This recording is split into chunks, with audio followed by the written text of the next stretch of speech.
तर ब्रीडिंगचा भविष्यात फायदा असा आहे का तुम्ही बाबा ब्रीडिंग वर काम करताय. 20 लिटरच्या गायला पण तुम्हाला खायला घालावं तेवढंच लागते, 40 लिटरच्या गायला पण तेवढंच लागते.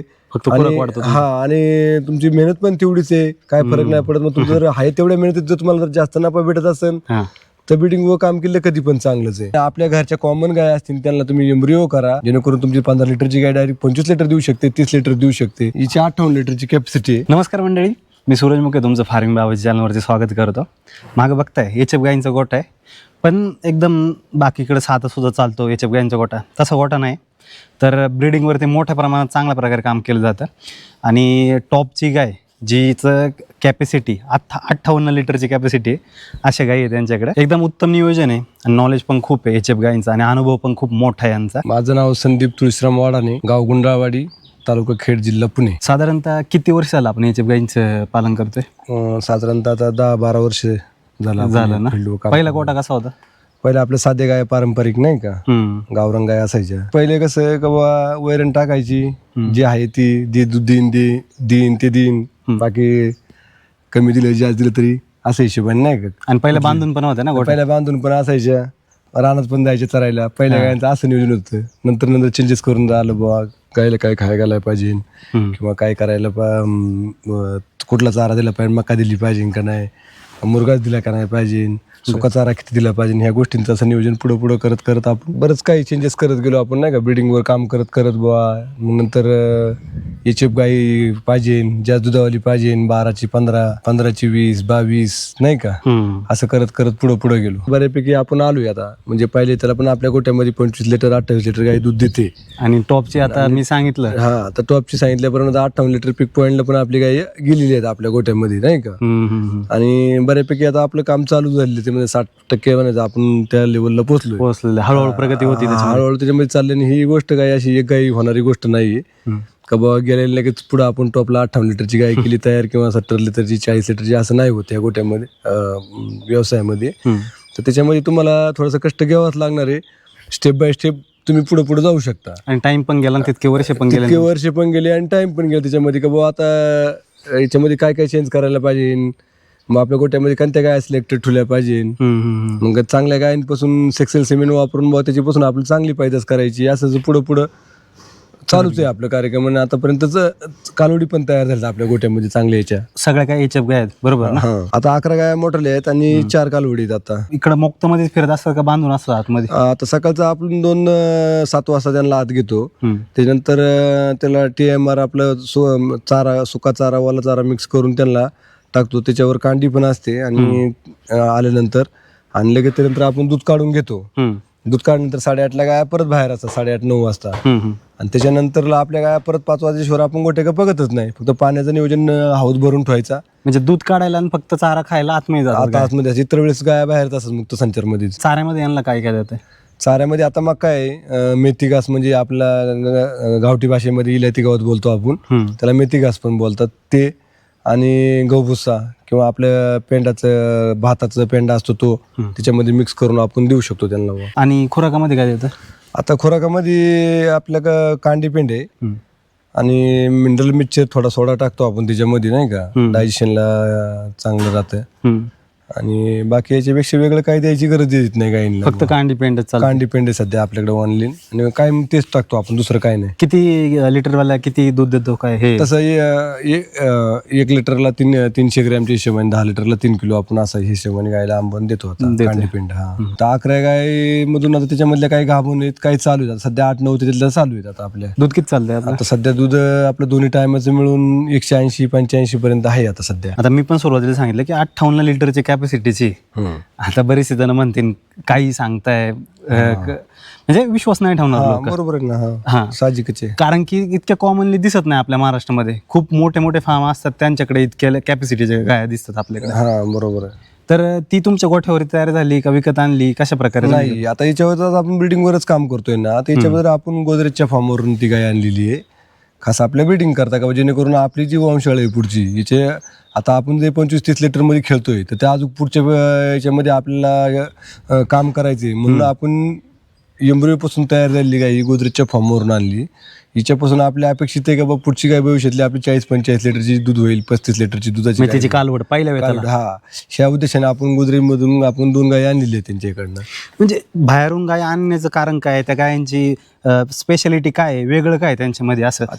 त्या आता जे बाहेरून गाय आणण्याचं हे आहे का त्यांच्या गायीमध्ये आणि आपल्या गायीमध्ये बराच जमीन आसमान फरक आहे. त्यांचं ते बॉडी स्ट्रक्चर, मग कासाची ठेवण, सड वगैरे, लेक मागचे पायातले मध्ये अंतर, पुढचं, या सगळ्या गोष्टी त्याच्यामध्ये हे करतात का बाबा गाय कशी असावी, गाय सड किती असावं, दुधाच्या शरा कशा असाव्या, आणि ह्या सगळ्या गोष्टी त्याच्यामध्ये वेगळ्याच आहेत. एम्ब्रियो पासून बनवलं जातं म्हणजे नक्की काय केलं जातं एक थोडक्यात सांगा.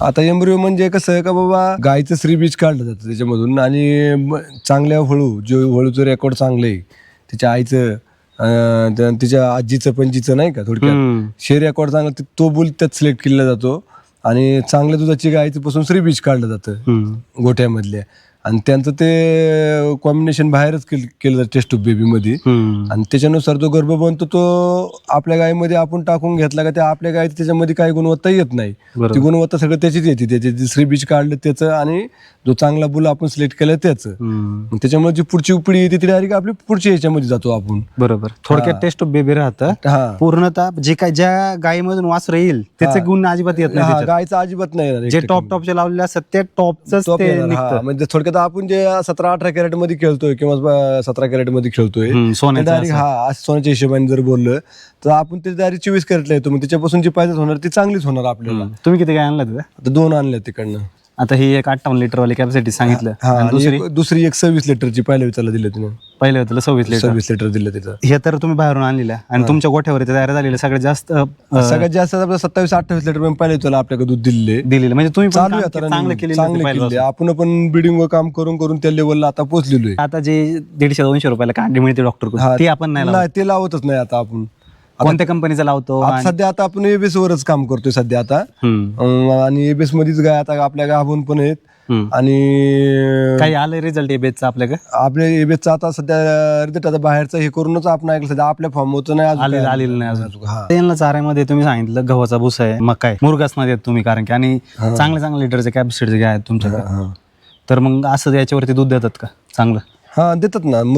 मका आणि ओनली वन चिकावरची मका जर असेल आणि ड्राय मॅटर थोडक्यात सुका चारा जर आपल्याकडे असेल तर दूध व्यवसायाला सोपा पर्याय आहे का, जेणेकरून तुम्हाला लई हिरव्या चारा लागणार नाही. जास्त नुसता हिरवा चारा देणार तर त्यांना डायजेशनला प्रॉब्लेम येणार गायला, तर त्याच्यापेक्षा हिरवा चारा पण कमी लागतो आणि त्यात सुका चारा फॅट एसिड पण बसतो आणि गायचं डायजेशन पण चांगलं राहतं.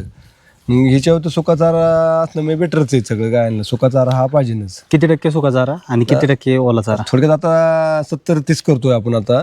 70% ओला, 30% सुका असं. हा, आता ज्या वेळेस ब्रीडिंग तयार करायचं म्हणतो तेव्हा कालवडी तयार करायचं, जेव्हा कालवड होईल तेव्हापासून आपल्याला ते नियोजन करायला लागेल ना. हा, गाई खाली झाल्यानंतर ब्रिडांची आपल्या ब्रिडरची कालवड आपल्याकडे गोठ्यावर तयार झाली, तिचं आपल्याला सुरुवातीपासूनच नियोजन ठेवावं लागणार का. कसं नियोजन करायचं? जोपर्यंत लागत नाही तोपर्यंत, आणि त्यानंतर पण कसं नियोजन करायचं? वासरू झाल्यानंतर जंतनाशक पण वेळची वेळ देणं गरजेचं आहे. 15 दिवस पहिले, 15 दिवसाला, नंतर महिन्याला. म्हणजे पहिलं खाली झाल्यावरती 15 दिवसाला पहिले जंतनाशक? पहिलं जंतनाशक द्यावं लागतं, अल्बो मार्क म्हणून किंवा पेपिरझाईम तुम्ही देऊ शकता वजनानुसार वासराच्या. आणि 15-1 दिवसानंतर तुम्ही तुला कांडीपेंट चालू करू शकता. आणि दूध पण 5-6 लिटर द्यावाच लागणार पहिले 1.5-2 महिने. 2 महिने.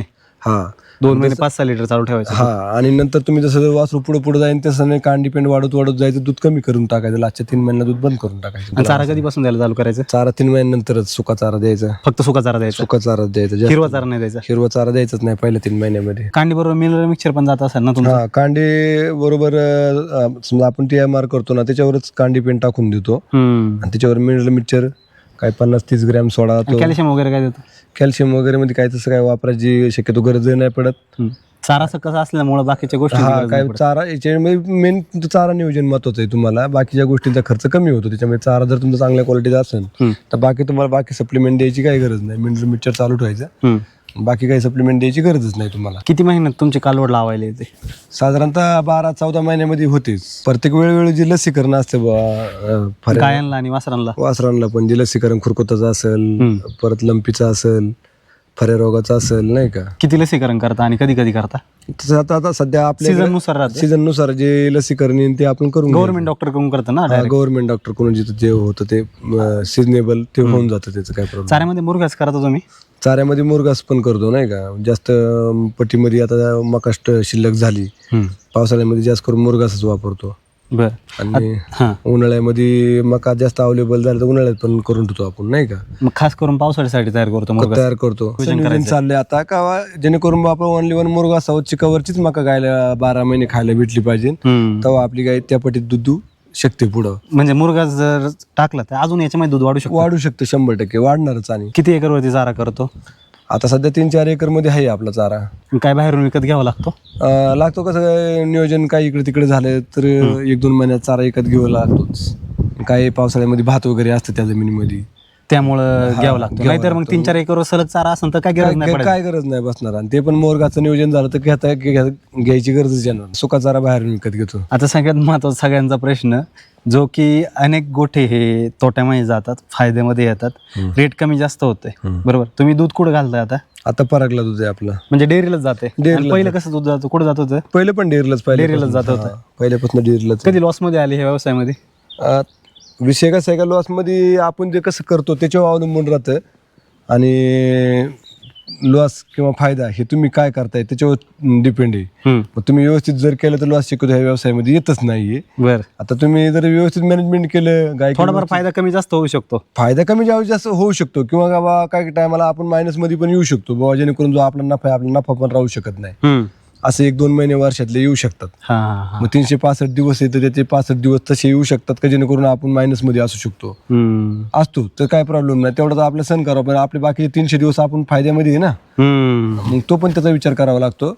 असं काय नाही का आपल्या 365 दिवस आपल्याला फायदाच होईल असं काही नाही ह्या व्यवसायामध्ये. आता याच्यामध्ये काम किती जण करतात? आम्ही 2च माणसं काम करतो याच्यावर सध्या. आता सकाळ 2 तास, संध्याकाळी 2 तास याच्यामध्ये आमचं होऊन जातं. हा व्यवसाय सोडून अजून काय करता तुम्ही? ह्या व्यवसाय आपण बाकी काही विषय काही करतच नाही, फक्त डेअरी फार्म. डेअरी फार्म दूध घालायचं, डेअरी ओनली दुग्ध व्यवसाय दूध व्यवसायच करायचं, बाकी काहीच नाही करायचं. हे 180 लिटर दूध हे सलग चालू राहतं, कमी होते जास्त होते? हा, तरी 150च्या आत नाहीच सरासरी ॲव्हरेज. सरासरी एवढंच चालू राहतं? हा, एवढंच चालू राहतं. तुमचं 200 पर्यंत पण जातं आणि 150च्या आतमध्ये कधीच नाही. रेट काय तुम्हाला दुधाला आता? आता 37 रुपये पडतो, 37-37. आता सरासरी आपलं धरलं तरी 70-80 हजार रुपये आपल्याला आपल्या प्रॉफिट मध्ये आहे. आपण आता कसं म्हणजे डिवाइड करून सांगा ना. म्हणजे तुम्हाला 1 महिन्याचं बिल किती निघतं? 1 महिन्याचं बिल समजा 1,80,000 रुपये होतात. 60-62 हजार रुपये, 65 हजार रुपये 10 दिवसाला पेमेंट होतं आपलं. मग त्याच्यामुळे महिन्यात धरून धरलं तरी साहित्रिक 1,85,000 पर्यंत 90 पर्यंत माझं बिलिंग होतं एका महिन्याचं. खर्च काय काय त्याच्यामध्ये खर्च जातं 1.5 पोतं आपल्या कांडीपिंडीच जातं रोजचं. आणि मिनरल मिक्सचर, सोडा बिडा किरकोळ, मक्याचं वगैरे. आणि मक्याचा वर्ग 1 एकरला 10,000 रुपये खर्च येतो आपल्या वावरातली मकाई समजा. आणि विकत घेऊन घेतली तरी 1,000 रुपयाच्या रोजचं पर डे ची मका लागते. जरी विकत घेऊन चारला, दूध व्यवसाय केला आताच्या दृष्टिकोनातून, समजा 1,000 रुपयाची वैरण जर आपण विकत घेतली बाहेरून रोजची, तर 1,000-1,200 रुपयामध्ये आपली वैर, सुका चारा आणि ते दोन्ही होऊन जातं. तरी परवडते, काय प्रॉब्लेम नाही. सगळं विकत घेऊन केलं तरी 3,000 रुपये निम्मे पैसे आपले आजही राहतात. 50% आज पण राहतात. सगळं विकत घेऊन चारलं ना तरी 50% राहतात. आणि घरचा चारा असेल तर तुमचं जास्त पैसे राहणार त्याच्यामध्ये, अजून 25-30% तुमचा त्याचा नफा वाढू शकतो त्याच्यामध्ये. ब्रीडिंगचा भविष्यात काय फायदा आहे तुम्हाला? तर ब्रीडिंगचा भविष्यात फायदा असा आहे का, तुम्ही ब्रीडिंग वर काम करताय तर तुमच्या गोठ्यामध्ये गाय समजा 20 लिटरची, जर तुमच्याकडे 30 गाय जर त्याच खाण्यामध्ये जर तुमची 35-40 लिटर गाय देत असेल तर तुमचा जास्त नफा आहे त्याच्यामध्ये. मग त्याच्यासाठी तुम्हाला ब्रीडिंगवर काम करणं महत्वाचंच आहे. त्याच्यावर ब्रीडिंगवर काम नाही केलं तर काय? ब्रीडिंगवर नाही काम केलं तुमचं, ते एका गायला 20 लिटरच्या गायला पण तुम्हाला खायला घालावं तेवढंच लागतंय, आणि 40 लिटरच्या गायला पण तेवढंच लागतंय. आणि तुमची मेहनत पण तेवढीच आहे, काय फरक नाही पडत. मग तुमचं जर आहे तेवढ्या मेहनतीत जर तुम्हाला जर जास्त नफा भेटत असेल तर ब्रीडिंगवर काम केलं कधी पण चांगलंच आहे. जर कोणाला नवीन चालू करायचं असेल किंवा जुनं गोठा आहे पण पारंपरिक पद्धतीने चाललेलं आहे, जास्त नॉलेज नाही, तर त्या माणसाने त्यामध्ये उतरलं कसं पाहिजे किंवा तिथं प्रगती कशी केली पाहिजे या व्यवसायामध्ये? आता ज्या माणसाच्या पारंपरिक गायी आहेत आणि ठीक आहे बाबा 10-12-15 लिटर कॉमन गाया दूध देतात, तर त्याच्यावर त्यांना जर लगेच चांगल्या टॉप लेवलला यायचा जर असेल तर त्यांनी एम्ब्रिओ काम केलं कधी पण चांगलंच राहील. तर माझ्या मताने आपल्या घरच्या कॉमन गाय असतील त्यांना तुम्ही एम्ब्रिओ करा एम्ब्रिओ पासून तुमचं जनरेशन बोलतात नाही का बाबा, 4-5व्या पिढीमध्ये तुम्ही डायरेक्ट येऊ शकता, जेणेकरून तुमची 15 लिटरची गाय डायरेक्ट 25 लिटर देऊ शकते, 30 लिटर देऊ शकते. तिथून पुढे तुम्ही त्या व्यवसायामध्ये उतरू शकता. नवीन गाय घ्यायची काही गरज नाही.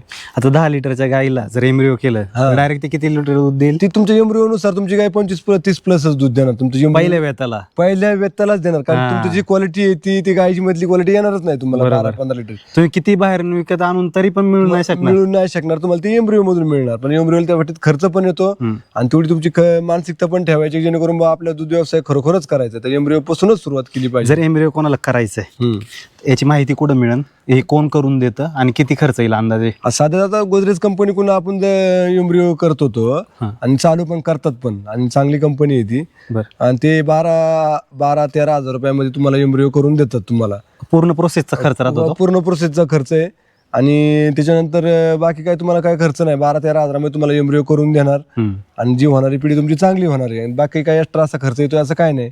त्याला फक्त पहिल्यावर जर कालवड तुमची असेल आणि चांगली तिचं संगोपन केलेलं असेल तर तिच्यापासून तुम्ही एम्ब्रिओला ती घेऊ शकता, कारण तिचं सगळं कम्फर्टेबल आहे बाबा. ती गर्भ धरू शकते. म्हणजे आता बऱ्याचशा कंपन्या आहेत, पण तुमचा अनुभव गोदरेजकडनं. आता गोदरेजची कंपनी जी आहे, बऱ्याचशा कंपन्या आहेत, पण आता जी गोदरेज कंपनी जास्त फॉलो मध्ये शेतकऱ्यांपर्यंत पोहोचायचा प्रयत्न करते. आणि चांगले फायद्याचं ते एम्ब्रिओचं सगळे काही रेट सारखेच आहेत, पण आणि त्यांचे जे एम्ब्रिओ आहेत ते पण चांगल्या क्वालिटीचे आहेत. आपण कोणताही स्पॉन्सर करत नाही मित्रांनो, त्यांचा अनुभव. आणि तुम्ही ट्राय पण केलं होतं ना एम्ब्रिओचं? हा, एम्ब्रिओचं ट्राय पण केलं होतं. तर माझ्याकडं माझ्या गायांना ते एम्ब्रिओ त्या पट्टीमध्ये त्यांचं टाकण्याच्या मनस्थितीमध्ये गाय आल्याच नाही, त्याच्यामुळे माझ्या कॅन्सल झाल्या गाया. अजून माझ्या मित्राच्या माझ्या बरोबरच आम्ही प्रोटोकॉलला गाया घेतल्या होत्या. तर त्याच्या गाया 4-5 गाया ऑलरेडी बसलेली आहेत आणि त्यांच्या पायद्याचं वासरू पण झालेली आहे त्याच्याकडे. कशी क्वालिटी आली आता? क्वालिटी म्हणजे त्या गायीमधलं एक सुद्धा केस पण नाही त्याच्यामध्ये आला. थोडक्यात सांगायचं म्हणजे का पूर्ण जी एम्ब्रिओची आपल्याला जी अपेक्षित गाय होती जर्सीची, तीच पूर्ण आपल्या समोर उतरलेली. म्हणजे फायद्याचं आहे बुलपूर एक नंबर, कधी पण फायद्याच आहे. कोणालाही जर व्यवसायामध्ये जर प्रगती करायची, एकदम वरती जायचंय, 100% एम्ब्रिओ करा. तुम्हाला 10 वर्ष घासायची गरज नाहीये. तर तुम्हाला लगेच तुम्हाला मार्केटमध्ये यायचं असेल तर तुम्ही पहिल्या 2 वर्षामध्येच मार्केटला येऊ शकता. 10 वर्ष कष्ट करायची गरज नाही. पण आता बरेचसे जण म्हणतात की ह्या व्यवसाय चालू करून कधी तोट्यात येतो, कधी फायद्यात येतो, मग चालू करावं का नाही? तुमचा काय सल्ला राहील? स्वतःची कष्ट करायची तयारी असेल आणि काम करण्याची तयारी असेल तर तुम्ही हा व्यवसाय करायला कधी पण चांगला आहे. 10-15 हजाराची 20 हजार नोकरी करण्यापेक्षा स्वतःच आपली मॅन्युफॅक्चरिंग स्वतःची कंपनीच आहे छोटीशी. जर गाय पाळून स्वतःची जमीन वगैरे असेल किंवा एकाच चारा घेऊन सुद्धा जर केलं तुम्ही, चांगल्या टॉप लेवलच्या गाया जर असल्या तरी तुम्हाला कामाला द्यायची गरज नाही. सकाळ 2 तास संध्याकाळी 2 तास काम केलं तर तुम्ही बसून पगार तुम्हाला आरामशीर मिळू शकतो घरी. आता समजा जर एखाद्या नवीनच गोठ्यामध्ये उतरायचंय बाबा, त्याच्याकडे गायी आहेत पारंपरिक पद्धती, किंवा तुम्ही साध्या नसल किंवा नसल तर मग मार्केटमधून तू साध्या कॉमन कालवडी आणू शकतो.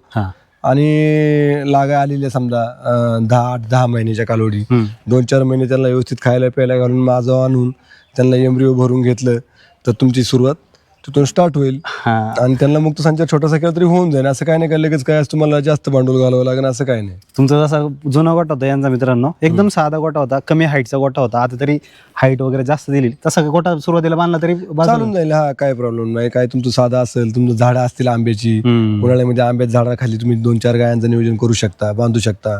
पावसाळ्यापाशी फक्त तुम्हाला त्यांना निवारा लागेल ना, इतर वेळेस उन्हाळ्यामध्ये तुम्ही आंब्याचं झाड जुगाड बनवायचं तर कसं आहे, करायचं म्हणलं कसं करू शकता. हा, असं काय नाही का लई टॉपचा गोठा पाहिजे, 2-4 लाख रुपये 10 लाख रुपये त्याच्यामध्ये गोठ्यामध्ये घालायला पाहिजे असं काही नाहीये. तुम्ही सुरुवात करायची म्हणजे छोट्यामधून सुद्धा करू शकता.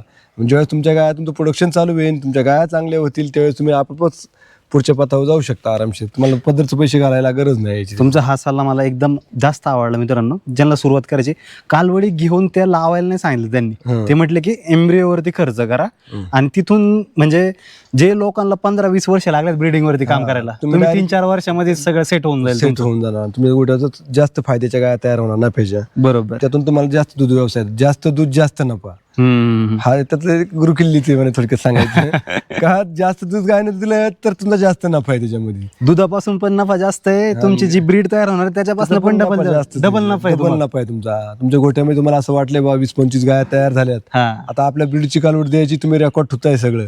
रेकॉर्ड नसतं तुमची कालवड पण 10-15-25 हजार रुपयाला, 80 हजार रुपयापर्यंत तुमची कालवड पण विकत जाऊ शकते. काय प्रॉब्लेम, जातात पुन्हा मार्केटला. आता त्यांच्याकडे ज्या क्वालिटीच्या गायी आहेत त्या आपण पुढे पाहूया. आता ही आपल्या गोठ्यातली पहिलं रुगाई आहे. पहिले तुला 27-28 लिटर दूध दिले तिने, आता 25 पण चालू आहे. आता फक्त कोणत्या सिमेंटची काय ते आपल्याकडे सिमेंटची नाही आपल्याला नाही पण चांगल्या सिमेंटचीच आपण त्यावेळेस हे केली होती पण तिचा आपल्याकडे डाटा राहिलेली नाही हम्म. हिच्यापासून जी पुढची पायदास होणार ती चांगलीच करणार आहे आपण. म्हणजे हिच्या आईचं पण चांगलं रेकॉर्ड होतं का? हा हिच्या आईचं चांगलं आहे हिचं. हिच्या आईचं दूध होतं आपल्याकडे 35-40 लिटर ती पण द्यायची आपल्याकडे. हा, त्यामुळे मोठी हिचं होती. हा, 28 हिचं- हिचं चांगलं आले फक्त बुलचं रेकॉर्ड नाही आपल्याकडे आईचं रेकॉर्ड आहे हिचं. आणि शिवाय आता दूध पण काढून झालेले म्हणजे त्यामुळे एवढी कास पण आता हे नाही व्हायची, जास्त फुगलेली नसेल. ही पण 2 दाते आणि ही गोदरेज मॅक्स मिल्क करून आणलेली. आता ही जी गोदरेज मधून आणलेली हे बघा, हे काय आहे? हे टॅगिंग आहे तिचं. हा, नंबर आलाय तिथून. हा 1365. हे त्यांच्याकडे रेकॉर्ड असेल ना 1365 ते आपल्याकडे रेकॉर्ड यायचं हा, पूर्ण त्यांनी फाईलच दिलेली आपल्या इथे बुलकांता हिच्या ऐकती सगळं रेकॉर्ड यायचं सगळं रेकॉर्ड. हे एम्ब्रॉयवाली आहे. एम्ब्रिओवाली स्वतः एम्ब्रिओची. आता किती दिवस झाले खाली होऊन लागली का नाही? ही खाली होऊन जवळजवळ 5 महिने झाले 5-6 महिने. हा, 2 महिन्याची गाभण आहे ती हा. आणि आता दूध आहे 18-20 लिटर तिला चालू. टॉपला किती दूध दिले हिने? 26-27 लिटर दूध दिले टॉपला पहिल्याच वेळाला ना. पहिल्या वेताला. एम्ब्रॉयवाल्या आता तुम्ही बाहेरून आणली ना, महाग पडत असतील ना. हा मग जरा महाग बसते आपल्या ही 1.65 बसली होती आपल्याला. पण मग एवढे महाग आणि पहिल्या वेताची अन्न हा काय फायदा काय तुम्हाला? हिच्यापासून आपल्या जी पुढची पिढी करायची चांगली करायची म्हणून आपण एवढे पैसे देऊन आणले तिला हा, जेणेकरून हिच्यापासून जी पायदास होणार आहे चांगले सिमेंट वापरून मग हे आपल्या गोठ्यात पण चांगल्या टॉपच्या गाय तयार होणार. गाय कास कॉम्पॅक्ट वगैरे तुम्ही बघू शकता नाही का ह्या गायमध्ये कासाची रचना ब्लड लाईन नाही का. हा, हा. मंडळी आता ही सगळ्यात टॉपची गाय आहे यांच्या गोठ्यावरची. ह्या गायबद्दल सांगा, कुठून काय आणलेली? ही पण गोदरेजवरूनच आणलेली आहे गाय. हा, हिचं टॅगिंग असेल ना. हा टॅगिंग आहे हिचं. ठीक आहे. ही पण एमरिओ पासून तयार झालेली गाय. काय कॅपॅसिटी काय आहे हिची 58 लिटरची कॅपॅसिटी आहे. हा, मग ते गोदरेजनी सांगितले होते ना तुम्हाला 58 लिटर. त्यानुसार आता ती 40 पर्यंत देते दूध आपल्याला. हा, खाली झाल्यावर किती महिने झाले आता हिला? आता खाली होऊन 20-25 दिवस झालेले सध्या आता. हा, हा. 40 लिटर दूध काढतात. 40 लिटर आता चालू आहे रनिंगला पण तिला 2 वासर झाल्यामुळे थोडी गाय वीक झाली. 2 वासर झाली हिला? एकाच 2 वेळेस? वासर झाली ह्या गायला. कसं काय 2 वासर कशी काय होतात? आता होतं कॉमन आता 1000 गायांमध्ये एखाद्या गायला होऊ शकतं असं. हा त्याच्यामुळे थोडी गाय वीक झाली 2 वासरांना. हा नंतर गाय दूध दिलं असतं गायने त्यांच्या सांगण्याप्रमाणे दूध दिलं असतं. मग आता 40 लिटर काढते, मग समाधानी तुम्ही याच्यावर? समाधानी आहे, काय प्रॉब्लेम नाही आपल्याला. काही त्रास वाटतो का? इतके मोठ्या लिटरची गाय आहे, इतक्या जास्त लिटरची गाय आहे. काय असं काय दुसऱ्या गायांपेक्षा वेगळं काय नाही तिला. आहे त्यांच्यामध्येच आहे आणि खायला त्यांच्यासारखंच आहे. असं काय वेगळं काय खायला देतो हिसाठी काय वेगळं नियोजन नाही? वेगळं काही नियोजन नाही, सगळ्यांना सारखंच आहे. फक्त हिला फक्त खुराक जास्त आहे. खुराक जास्त आहे. हा दूध जास्त देते म्हणून खुराक जास्त आहे. आणि याच्यावरती 40 लिटर दूध काढते. देतात. हा आता आरामशीर देते, काय प्रॉब्लेम नाही. आता बघतो आपण इथं काच पा.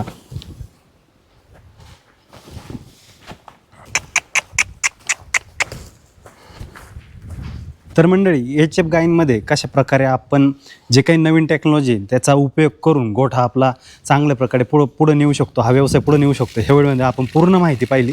तर भेटूया अशीच एका चांगल्या माहितीसोबत एका नवीन व्हिडिओमध्ये. धन्यवाद.